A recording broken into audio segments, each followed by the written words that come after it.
Hello everyone, can you please subscribe? Feel free to comment and also turn that notification bell on so you can see when I post other videos. Thank you so much. Hello everyone. Today we have husband and wife team Karla and James, who are architectural photographers based in New York City. James and Karla started their YouTube channel to act as an artistic intervention to help raise awareness of the importance of small, independently owned businesses and their unique character that the shops have, which add to the streets and neighborhoods of New York City. Now, Karla and James themselves, they live in Greenwich Village, and they began to notice the alarming rate at which these stores were disappearing. Now on their YouTube channel, they showcase portraits of storefronts in New York and also the boroughs beyond, the 5 boroughs. And they also capture moments of city life. Now the moments of city life they showcase show the spirit, they show the energy and the cultural diversity of the neighborhoods, including lots of street food tours. Now, the star of the show is their beautiful dog named Hudson. Their mission is to thoroughly document unique mom and pop stores before they disappear forever. And they've also written critically acclaimed books, which include Storefront, New York Nights, and Storefront 2. Welcome to the show, guys. Oh, thank you so much. Thanks for having us. I'm just interested in how you got into becoming architectural photographers. Really, it was just our love of the city and spending so much time walking around the streets that we just began documenting what we loved. And you know, little by little, we amassed a collection of photographs, and yeah, I mean, as luck would have it, a lot of it, I feel like with photography is I mean, there's skill involved, but there's also luck in who you meet, and we just happened to meet a couple of people that we spoke with, and yeah, then we got hired, and that kind of like started our career. And a lot of photography is through word of mouth as far as like how you get recommended, you know, to clients and things like that. So little by little, you know, we built up our portfolio, and you know, we just feel very grateful. No, it's wonderful, wonderful. Your photographs are just amazing, and what is amazing is that they're historical as well. They're just capturing the disappearance of these stores. I mean, I do follow your Instagram account, and just this week I've seen a couple of posts which kind of made me quite sad. I think it's the Golden Rabbit, which is a store which has a mailbox and stationery and flowers, which is on Hudson Street. That's permanently closed. Right. Yeah. That was so sad, because to us it just it was just a part of like the old New York. I mean, people don't realize, like, when you live in a big city and if you are in a smaller building, it's very difficult to get packages, and even your mail sometimes never gets delivered. I mean, ours gets lost all the time, and we live in a bigger building, but then it gets delivered to a neighbor, and they honestly don't bother to give us their mail. Wow. So a lot of people get P.O. boxes, but not from the post office. They get it from these private little stores, and that was one of them. That was how they made the main part of their business. Right. But they also sold beautiful fresh flowers and stationery and like party supplies. So, I mean, it was run by like a husband and wife, and they really cared about the community. And to us, these little mom and pop stores, they're more than just a store or a restaurant or a cafe. They're like a community center, because oftentimes when it is a mom and pop owner, they're there. Like there's not really that many employees, if any employees. So you get to know them. And to us, like, kind of the story behind the photo, like initially when we started documenting these mom and pop stores, it was all very visually based. It was all on how the storefront looked, and you know, just a certain look and feel that it had. But yeah, totally aesthetic driven. Right. Yeah. But what happened was we started interviewing the owners, and then they had so many interesting stories and like the history behind the store. Like we would ask them all these pointed questions, like why is this store in business over 100 years and the one next door closed? Like what's their secret recipe if they have one? Yeah.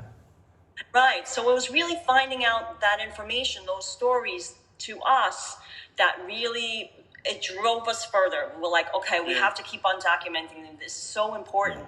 And this is like before internet. Like this is before digital photography or anything. Like we were taking all the photos with our 35 millimeter camera. We weren't sharing them with anybody. No. I mean, they were basically in a shoebox. Yeah, 4x6 prints in a shoebox. Right. Wow. Or like our negative, like if we didn't even have money to get it developed.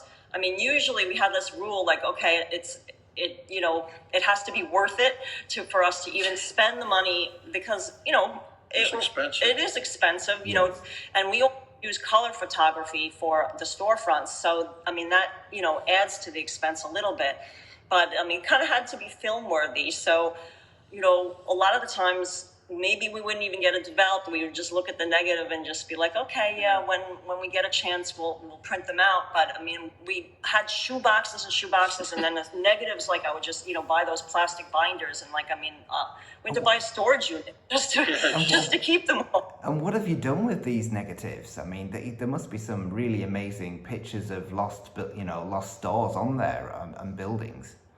Right. Well, what we've been doing is, I mean, when we amassed a big collection of them, I mean, it was like 10 years worth of photos. Yeah. That's when we put together our first book, The Storefront, The Disappearing Face in New York. And that the pub date was 2008, but it actually came out like January 2009. But, officially went to press in 2008.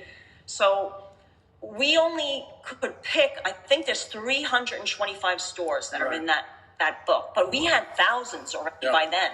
So it was a real When we turned in our first draft to our publisher, it was like 1,200 pages, right? Yeah. I mean, it was like, an encyclopedia. And the publisher's like, no, come on, guys. No, he's like, oh, number one, you gotta learn to edit. He's like, you gotta lose what's not important. And like to us, I mean, that was a big lesson. I mean, for any photographer, it's very hard to self-edit. So it was a good lesson for us to figure out, okay, what do we need to put out there that's most important. And we had developed relationships, so it became very personal. Like if someone told their story and poured their heart out. Right, and then they weren't included, because eventually we told them, oh, we're going to make a book of this, and then if they weren't in the book, they would they felt, Yeah, exactly. So in our mind, we said, don't worry, we're going to come out with a follow-up. So even if you can't make it into the first one, we got you. We didn't forget about. We have a certain page count we had to adhere to. So really, it was difficult to choose. But I mean, I felt like the first one we concentrated heavily on the borough of Manhattan, and we had the other 4 boroughs of New York City. Brooklyn, Bronx, Queens, Staten Island. But in Storefront 2, which was the follow-up book for the daytime photography of the mom and pop stores, we relied more heavily on focusing on outer boroughs, neighborhoods that we didn't get to highlight. It's more obscure, obscure there are ones. favorites. I mean, not obscure if you live there, but to somebody that's not familiar with New York or certainly a tourist, they probably would never venture into, say, Borough Park, Brooklyn. I can just imagine, myself with the books and kind of coming to visit New York and then trying to find each of these stores. I mean, people must do this, and then obviously that's find. That's why we got a whole different size of the book. Right. We decided because when the book was released, the first Storefront, The Disappearing Face in New York, it was an oversized hardcover. 7 pounds. It weighs like 7 pounds, so it's quite big and yieldy and heavy, and it's not really it doesn't even really fit in a backpack unless you have a big backpack. Wow. So that's why we came out with the mini edition, which is a hardcover too, but it's a much smaller size. It has the same content, but that way you could carry it around and go to the address. Right, because we put the address with the cross street for every single photo, and we also put the year that we photographed it, because you might go there and lo and behold, it's not there anymore. And then you can say, oh, wait a minute, when did they take this photo? And you'd be like, okay, they took it in 2002. I guess it closed, in the interim. But, when we took the photos, all the stores were in business. Like we weren't taking photos of businesses that were already, gone. They were all active, vibrant, stores and cafes and restaurants. No, can I just ask as well? Because obviously, another store as well closed called the Classic Coffee on Hester Street, which had been operating since 1976, and I think they're one of the last stores which are selling the egg creams. Exactly. Yeah, that's on Hester Street. It's in the Lower East Side, and it was a really special store because it was started by the Carmine's father, and the Lower East Side people don't realize it's like the birthplace. It's said to be the birthplace of the quintessential New York drink, which is an egg cream, which a lot of people aren't familiar with it. You really can't get them. There's no egg, there's no cream. Anywhere else, right? Besides, the name is very confusing, egg cream, but it has no eggs, it has no cream in it. They're made with really, really cold milk, seltzer, and flavored syrup. And the flavor, the preferred flavor. You Bet. Right, Fox's You Bet is Fox's is a company that was started in Brooklyn that started making these syrup. But originally, these little stores would make their own syrup. They'd have their own secret recipe. Yeah. Usually it's vanilla or chocolate are the most popular flavors, but there's strawberry, there's eggnog flavor. Yep. And this was a really special place because they didn't have a grill. Right. So the sandwiches that they did sell in addition to the egg creams were like peanut butter and jelly. It was like bologna sandwiches. Yeah. It was like your working man sandwich. Yeah, we'd come there and old guys come in and get a peanut butter and jelly sandwich on white with a black coffee, and it was just so classic. Right, and you're like, well, why on earth would somebody why don't they just make their own? Because they want to peanut talk butter to Carmine. Right, peanut butter and jelly sandwich. That's not difficult to make. Anybody can make that, but it was more the experience of being there and just chatting with the owner, Carmine, and the other people who'd come in. It was really a community. Social, It was a community gathering place. Right. There's no better way of describing it. If you wanted to find out what was going on the block or in the neighborhood, you'd go and you'd sit down with your peanut butter and jelly sandwich. And he'd sit in the open window, so you didn't even have to go in. You could just say hi to him. Wow. Right, but honestly, the pandemic killed it because it's really sad to say, but a lot of people moved out of the neighborhood, or if they didn't move out, we don't know where they went. They must have gone to wherever they moved there from. They weren't. I'm a native New Yorker, so I'm not leaving. I've always been in New York, right. But a lot of people, they would move from say the outer boroughs or the New Jersey. We have it on our YouTube channel. We do walks during the first times of the pandemic. Right, in March and April, there was nobody. And no one will believe it. I've been watching them all. We literally walked down the center of 42nd Street, the center, where the traffic would be. A 12-minute long clip, and people are like, how'd you do that? How come you don't see anybody? And we're like, that's not edited. That's how it was. It's not like they closed off the streets of traffic. There was no traffic. No one was traveling into the city. Everything was closed because that's when we were in full lockdown. And, I've never seen it that way. Right. But getting back to that's what killed me. Right, so that's what business was tough to begin with for Carmine, but that was kind of the nail in the coffin, I guess, would be a good... just a great And there was another one as well I just wanted to briefly touch on, because there's some great questions I think I just really want to put at you as well. But Gem Spa, I think that closed last year. Sure. Yeah, it closed earlier this year, just around when we went into full. Oh, that's Hudson, by the way, shaking. Oh, hi Hudson. When we went into full lockdown in mid-March, I think it was around March 15th or 16th. I think it was. It was right before St. Patrick's Day. I remember. Yeah. Because we had a shoot scheduled actually on St. Patrick's Day, and usually it's the shoot wasn't canceled. We went out there. It was in Queens, and usually the subways, the subway ride, would be full of partiers. People celebrating St. Patrick's Day, going to bars, but there was nobody on the subway that day. It was the lockdown had just gone into effect.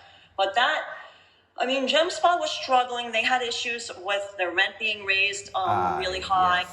Yes. Prior to the pandemic, but again, having to close because even though they have food, like they could have stayed open during the pandemic, there was just nobody around. It didn't make sense for them to pay a staff to be there, and plus they didn't want to put the risk. You know, it's a very hard decision. Like when you run a business, like even if the city allowed you to stay open, like do you want to put your workers at risk? Yeah, it was very strange times. So they closed, and then they never were able to reopen. I mean, that's definitely the sad thing, isn't it? With this, I mean, I was looking through your Instagram, which it's almost. I mean, don't take this the wrong way, but it's almost like the death of your books. You know, your books were published and the stores were there, and now you know the posts are very much kind of this store's closing this week, this store's closing, and it's really sad. And I just wondered whether how do you feel about this yourself? I mean, it must touch you because you live in the city. Yeah, we know a lot of the owners. Right, we became friends with so many of the owners. Spent many hours with them. I mean, sometimes we'd go back repeatedly, like days and days and days. We got to become really friendly with them. So it's particularly hard when we see a business, especially one maybe that was handed down from generation to generation, to see the cause of it failing due to something that's totally not under the control. You know, it would be different if they mismanage their business, or you could say, oh... Yeah, we know a bakery that's been through the yellow fever, World War II. 1894 it's been... 9/11. Right, they've been through so much, and they've survived through so much, but, I mean, they're still open, and I mean, luckily they own the building that they're located in. But they're still struggling. Yeah, the owner says he's going down with the ship. Right, people have this feeling like that, if the store owner owns the building, like if they were fortunate enough for their family to buy it many years ago when real estate prices were inexpensive, that they're set. You know, like that's their golden ticket to success. But that's not the truth, because the city isn't very kind to small businesses. And plus, when you own a building, it's not like that's free. Like you have to pay taxes, you have to maintain it, you have tenants. It's been hard. It's been really, really, really hard. I mean, when going back to like our book, I mean, that first book, that the pub date 2008, when we wrote the introduction to it in 2008, 1/3 of the photos that made it into the book, the businesses had already closed. So that's in the 10 years that it took us to compile and take all the photos. 1/3 had closed. Now, in 2021, I can tell you for sure, because we keep track of it, it's over 90% of the businesses that were in that first book are now gone. That's incredible. That's incredible. More and more on a daily basis, sadly. I mean, so there's a link to this question is also, you've done some amazing YouTube videos on my personal favorites, the neon signs, and again, obviously some of the shops that that have closed had neon signs. And you know, so the neon signs are disappearing as well, and they give sort of the atmosphere to New York. They, you know, when you're walking through the streets and you see these neon signs, they're so attractive, and it's going to be really, really sad if these disappear. I mean, what are your thoughts on that? I mean, it's terrible, because neon signs in New York City were disappearing anyway, because they're so hard to maintain. They're so costly, because it's a labor of love. It's a labor of love. Most of them went up in the 1930s or 1940s, and they are just exposed to the elements. So we get a lot of snow in New York. I mean, it hasn't been that snowy in winter this year yet, but I mean, we're only in, you know, January still. February can be quite cold and snowy, but all that bad weather, like it just, you know, it takes its toll on these old signs. And we know a few that we've lost. We know a few that the owner just said, forget it. You know, like it was just too costly to maintain it, and they ended up taking it down, which is a pity. But I mean, one sign that we actually helped save this year was a beloved music shop and school. It was like it's called Palamba Academy of Music, and it was in the Bronx, you know, where I grew up. And I actually got like my first keyboard there, and we became friendly with the owner. You know, we had interviewed him, and he reached out to us to tell us that he had to close his music school for good because of the pandemic, because schools had to shut in New York, and most of his business was not based on instrumental sales. He also sold musical instruments there, but most of the business was due to him, giving music lessons and voice lessons, even dance lessons. And he was closed since March, and then he made the executive decision, like there wasn't any announcement when really he could ever reopen. He's like, I just can't keep it going. Yeah. And he called us and he said, listen, I know that you love the sign. What am I going to do with the sign? I'm going to sell he owned the building. He's like, I'm going to sell the building. I have no choice. I'm closing down, and they're going to just dump the sign, because that's what happens. A lot of people somebody else buys it. They don't want the sign from an old business. To them, it's an eyesore. They want to scrap it. They just throw it in a dumpster. And he's like, that sign, he's like, this means everything to me and my family. I've spent many thousands of dollars maintaining it, because they can spend definitely, the contract lit, And he was in business for 64 years. 64 years, I believe. Yeah. Exactly. So we said, no, don't. Leave it up there, even if you sell the building, make sure that you keep it, write it in the contract that they're gonna take the sign down, that it's going to be saved, but they can't do anything to it. We're gonna help you find a place for it. And we ended up starting a Kickstarter campaign to help save the sign. The process. Basically, we documented the process. We're gonna do a whole little short documentary about it, but we found a museum. I mean, oddly, there's no museum in New York City that takes New York's neon signs. They're big. This one was, almost 30 feet long. I mean, they weigh a ton, so they're not interested. Space is too much at a premium.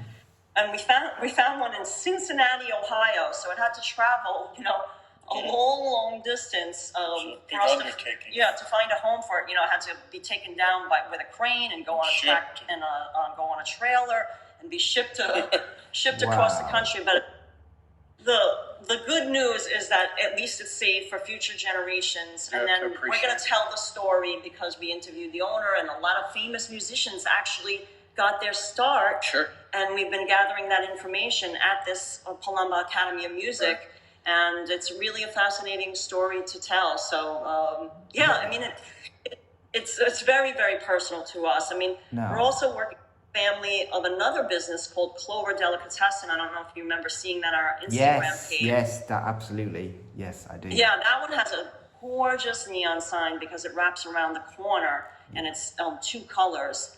And we're going to hope to save that one as well. I just wanted to say something, because there's a definite difference between America. I'm hearing from what you're telling me, and historic, because these are really historic signs. And if you're in the UK, I mean, there's so many preservation societies that would look after and maintain them, and you could get grants for these things. Doesn't that exist in New York City? No, I mean, there are preservation societies, and we are members of them, but. Right. They can get a building landmarked, but it has to be of extreme historical significance. And difficult. It's not an easy task to undertake. I mean, and it can take years and years and years. And meanwhile, the sign's long gone. The sign can be long gone. So it's not an easy process to get something landmarked. And honestly, a lot of the building owners don't even want the building landmarked, because that means that they can't ever sell it and sell the air rights. Like, once a building is landmarked in New York City, you usually have to keep the same height. Usually, if it's an old building, that means 3 or 4 stories. The big thing in New York is building super talls. Everything is huge, tall, just monstrosities. Yeah, they buy the air rights, don't they, above other buildings. That's the thing. I mean, Katz's Delicatessen in the Lower East Side, which is right on Houston Street, has gorgeous neon. Yeah. That's a single-story building, and they're on a corner, a very busy corner. They actually sold their air rights to the properties next door, and they built this huge, condo.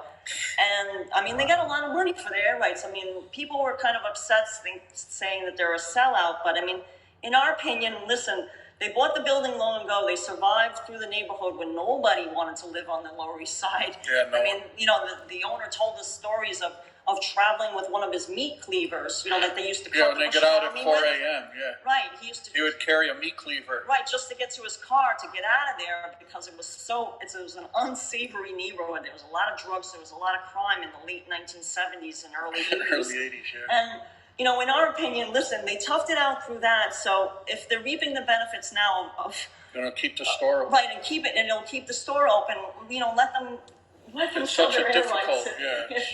It's not as simple. There's more to these, than meets the eye. No, and I was hearing as well. I was watching one of your videos, and for obviously the listeners on this the regulation of neon signs has changed. It seems that you've got some great ones that overhang the sidewalk, and now you really can't do that. Is that correct? That's correct. The old neon signs that were put up in the 1930s and 1940s, and really that was pretty much, you could just put up a neon sign no matter what neighborhood you were in, what borough. It wasn't stipulated. Just but throw now, it up. Yep. Right, now you just put anything on it. But now they're very strict. First of all, New York does not issue new permits for neon signs anymore. Wow, It just does that's not. so sad. You have to be in a designated district, which is basically like Times Square. They don't want neon in, like Greenwich Village or anymore. Really any neighborhood. So you have to be grandfathered. So the old ones are what's called grandfathered in. Plus, they can't stay more than 18 inches, and this is any signage, not even a neon sign, any kind of sign, 18 inches from the facade, so from the face of your building. Right. So these big old neon signs, stick out perpendicular to the building. Right, yeah. They're a couple of feet out there. They're huge, so they would never, ever pass these new regulations, but because they were up prior to these newer, rulings, they're what's called grandfathered in. But the trick is that you've got to maintain the permit. People don't realize too, just to have a sign up on your building, you have to pay a fee to the city every year. And then if you want it illuminated, like with neon, that's even more money. That's an illuminated sign permit. So you have to get a regular permit for the sign, then illuminate, which raises the cost even more. So there's all these, the owners call it, when we interview them, the hidden tax. Yeah. The hidden tax that the city imposes with all these rules and regulations and fees and fines. Then you can have your telephone number on it. You can't have your telephone number on it. They always change that. Like now you can't have both your address and your phone number on your sign. Like that's illegal because they consider that a form of advertisement. So you can have the name and the address, but not the phone number, or the name and the phone number, but not the address. Like it's just, and they change it all the time. Like they will change it on a whim, and then you've invested all this money in a sign, and then you'll have to go and change it. So it's quite confusing. Like I said, New York City does not make it easy to operate a small business. Sadly. No, it's incredibly sad as well because I have been to New York quite a few times, and one of my favorite things is to walk around the streets at night and see these neon signs, and I just wonder, and the independent shops as well. I just wonder, the future for the city. Is it just more of the same chain restaurants that we see in England? They're in America. They're in every other country. The Starbucks. Do you see that is the future, or do you see any sort of independent shops returning? I just wondered what your thoughts are on this. Well, I would say it would depend heavily upon the neighborhood. We're very lucky because in the Lower East Side, East Village and Greenwich Village, a lot of the buildings are low, like 3 or 4 or 5 story low buildings, and they're not wide. So meaning that if there is a store associated with them, the storefront is very small in size as far as square footage. So chain stores are not interested in a store that's only 150 square feet. Literally, yeah. Literally. There's stores that are even smaller than that. We know a little business owner. She has a store created between 2 buildings. Yeah. Like they made a. You did a YouTube video on it. Put a roof over the alley. Right. And it's like a tiny little. It's like a shoebox. People have walk-in closets that are 10 times the size of her storefront. So a chain store is not interested in something so small. So. Yeah.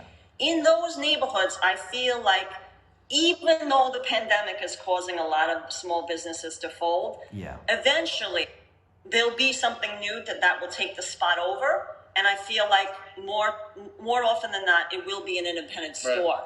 Because in all honesty, people think that we only photograph like old stores, you know, like it has to be old, otherwise we're not interested in. But that's the furthest thing from the truth, because we are interested in what's new. I mean, New York is always changing. We're not trying to create like a museum, like like the storefront museum, like nothing can change. But we like, if a store closes, we like it to be replaced with a new mom and pop store, like not a chain business, not, you know, in New York, it's a lot of, the smaller ones might be taken with something called the Dunkin' Donuts. That's like kind of like a Starbucks. I mean, I don't think they have Dunkin' Donuts in New York, but that's a big chain of like a coffee donut shop. And they will take a smaller storefront. And then they'll drive out, unfortunately, when a Dunkin' Donuts comes into business selling coffee for like $1, you know, they'll have they'll run out someplace that can't possibly sell it. You know, they can't compete. And then they'll raise the price. Then they'll make it $3.50 for a cup of coffee, you know, after they get rid of everyone else is gone. Right, after they get rid of the competition. This is a little game that they play. Unfortunately, there'll be some of those, but I'm hopeful in some parts of the city that small businesses will be able to survive. But it's going to take a long time. I mean, we've walked around now, and we continue to do so. There's so many stores closed. Yeah, it's carnage. It's very bad out there. What you see on the news and what you hear is not reality. And the reality is, honestly, when you walk around and you see that it's closed, sometimes you're not sure if it's ever going to reopen. You think maybe you have hope that it is going to reopen. But I know just from us speaking to the store owners, they can't possibly pay rent for over a year now. Like, you know, in March it will be a whole year since a lot of them have been closed. They're not, even if the city is giving them a break that they can, you know, not pay rent and not get kicked out right away, eventually they'll have to pay it. They're not going to be able to afford it. So they're going to have to close or not reopen eventually. They may have not publicly announced it. So, you know, a lot of people are, oh, it's going to reopen. But the reality is, sadly, I mean, I have to face reality that they won't. So there'll definitely be a period of time where it's going to look very sad. I mean, it's sad already, but I feel like a lot more is going to close this year, you know. It is. And I've noticed what there's obviously, if you've got a storefront and you're selling things, you want people to come inside of the store. But it seems like the bars and the restaurants they've been a little bit, it's been easier to adapt because they seem to have closed off part of the road or some of the streets, and they've had this outdoor dining. You know, it's just a shame that the stores couldn't have that option. I don't know how you would get around that, but do you understand what I'm saying? Yeah, I mean, we do like that. But even the store, even the restaurants. You think because you're not, you know, you just what you hear on the news that the restaurants that have the outdoor dining are doing well, but they're not. No. I know they're not. They do about 25% of their usual business. If that, maybe. When it's cold, nobody is using the outdoor dining. I can assure you, because we walk and we walk and we walk in our own neighborhood, and there's no one there. I mean, who's going to eat outside? I don't care if there's a little heater. Yeah. It's still cold. Trust me. I mean, we know countless restaurants that. Right. It's about 25% of their usual. They told us that they're hemorrhaging money. You know, and it costs so much to create these outdoor dining structures, which the city also, they weren't good about it. Like, they kept on changing the rules and regulations of how high they could be, how thick they could be, whether they could be totally enclosed, and then they changed their mind. Oh no, it had to have an opening on one side and then an opening on three sides, and you know the walls 18 inches thick. I mean, they weren't again very helpful or very friendly about it at all. And the fact is that that's not going to be the thing that's going to keep these restaurants in particular, or bars. I mean, we know a bar owner, and put it this way: on Friday night, we went by there. He has his little outdoor dining, you know, whatever you call it, little table set up outside. He told me he made $1. That's all. He made $1 for the after Friday expenses night. And everything. Right, after expenses, he made $1 for the night. And you know, their rent is I think he said what, 32,000 a Yeah, month. plus staff. 32,000 a month is And their rent. And I got to put in a hot dog maker. Right. In order to sell a drink in New York, you can't, as if you're a bar, you have to now sell food. You can't just sell. You can't have an open a street. And, Right, but- so but they is hot there any dogs help? Is there any help from the state? Because in the UK, I mean, we have there's furlough. all these things, PPP loans and all these things. Unfortunately, the loans that were available, a lot of people didn't get them. Like, they went to bigger places, like the little mom and pop stores. They didn't have the clout or like the know-it-all of how to fill the forms out properly, and this, that, and the other thing. And the money can only be used, a very small portion of it, towards your rent. That's the problem with the loans, is that it's really to pay for your staff, for your employees, which is wonderful because we want people to be employed. Yeah. But when you have an overhead of $32,000 a month rent, I mean, The staff is gone. right? You can't even pay a staff. We know owners that are trying to run it with their son. Right. And it's heartbreaking to see. Like last summer, it was like 90 degrees out. The guy's running out to deliver to the street. Right. And Because his son's answering the phone, and he's just going down with the ship, is the best way I could put it. That's what he said. Yeah. And struggling to just try to somehow, Right. All of them said that they've poured their life savings now. They've emptied out their Yeah, that's IRAs, gone. and they've poured every little bit of money that they've ever tucked away for a rainy day. So, Yeah, that's gone now. right. That's gone. So, I mean, that's what we're very afraid of. Like, if they don't get help soon, I don't know how they can make it even through this winter. I mean, it's dire situation. I mean, we have to be hopeful. Maybe, we have, new leadership now. I mean, I don't know what's going to happen, but, all these loans and rules and laws and things like that, all that takes a very long time. It's not like something that happens overnight. So, a promise that's like a carrot dangling in front of you, how much longer can you hold out? As the bills pile up. Right, for the carrot. Yeah, you're right. I mean, we're having the same issue in this country. We're all desperate to, I mean, we're on full, lockdown, and we don't know when we're going to be open again. But I think the positive thing that's coming out of it in the UK is that we're heavily pushing the vaccinations. So people can, start opening businesses sometime later in the year. But it's how many of them businesses will actually be left, because there's a hell of a lot of national change, which I know you're not supportive of, because I don't think many of us are here. I prefer the independent stores. They're disappearing and they've gone, and you're having the malls, as you say, becoming kind of empty because the stores have just gone bust.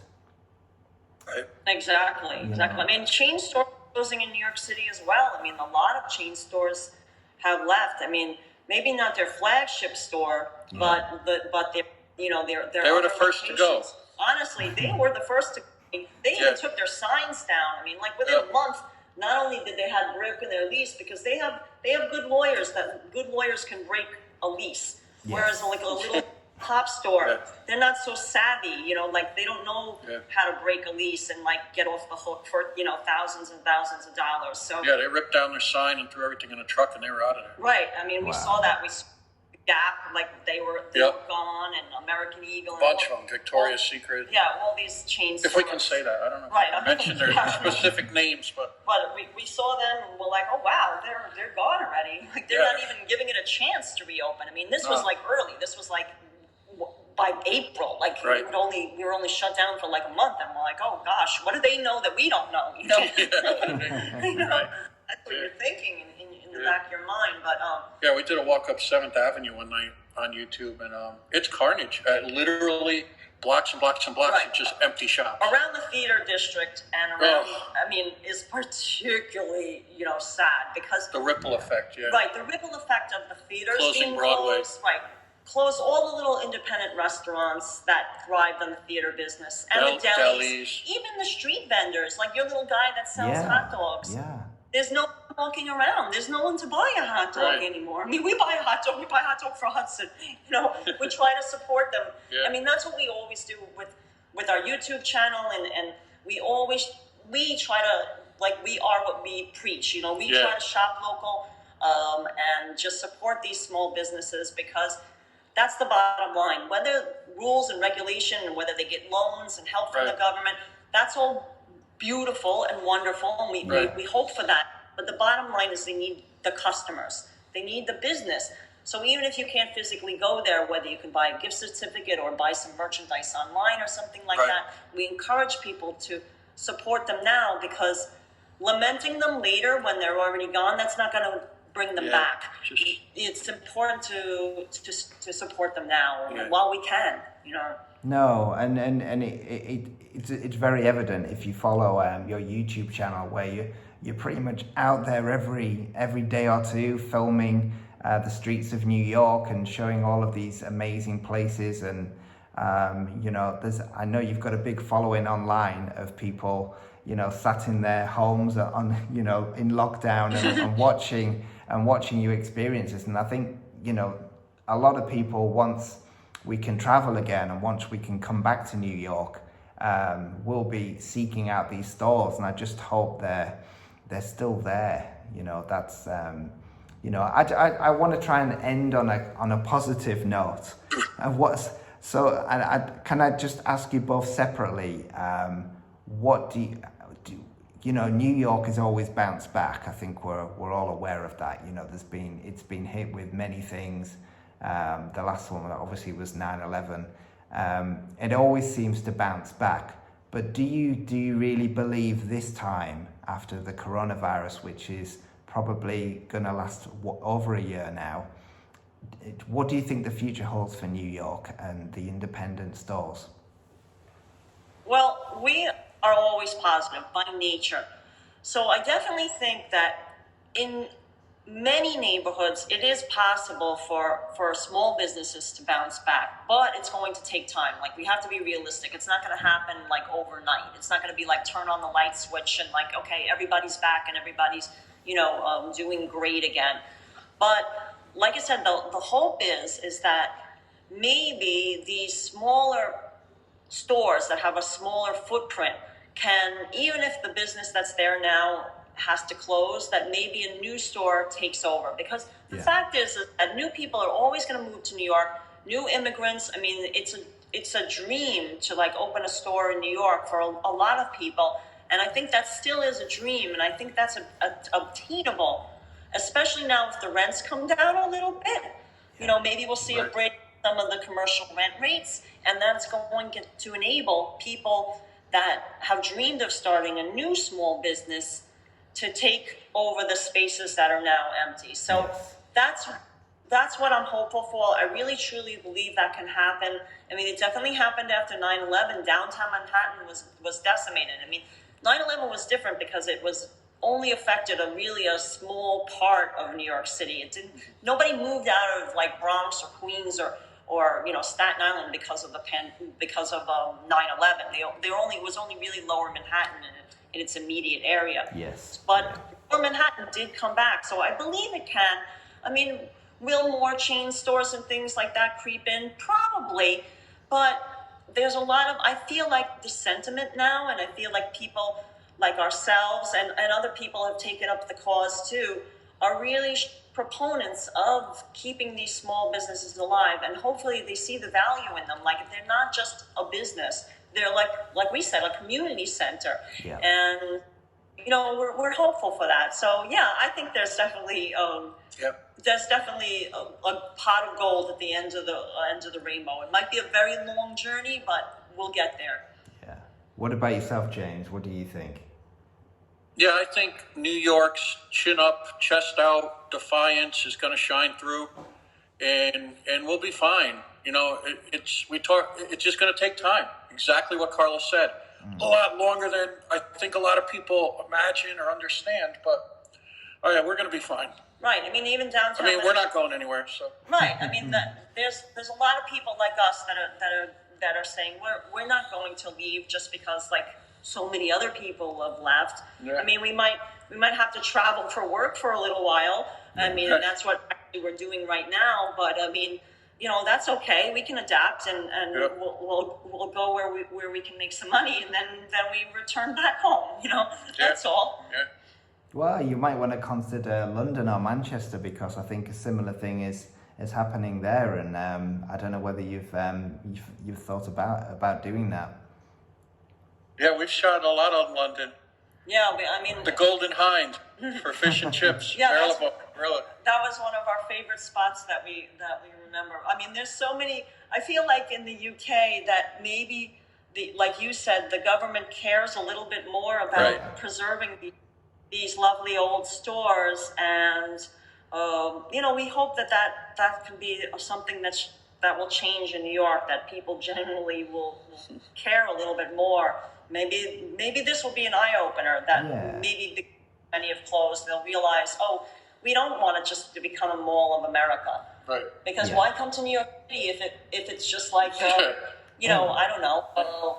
I think you're right as well. I mean, if a landlord wants an empty storefront, it's best to reduce the rent and have something there, and that's maybe where the shoots of new business will start. When the rents just drop so low, that new people will move in and take opportunity. But I'm sure, like you've said before, once New York powers back, them rents will shoot back up again. Okay. Most likely, but like I said, all that stuff can take a lot of time, and meanwhile, maybe that can be a foothold for new businesses, new small businesses to start, planting the seeds and starting to grow and get a foothold right then before inevitably it does get expensive again. Right. Well, I'd just like to finish on a statement to you guys. Just firstly, you're such an inspiration for many people. I know there's many fans in the UK of your show, your TV. I think what I like about it, you're showing the history, you're showing real life on YouTube. You're not just filming something. There's that real human interaction, and I can tell you really care about what you're doing. So I'd just like to thank you for spending an hour with myself and answering the questions. And I'm just really, really pleased to have had you on this show. Oh, thank you. Oh no, thank you. We feel flattered that that you appreciate what we're doing, and that you can see that the love that we have for these small businesses, because we truly do. You do. Just keep going, please. I need to keep watching.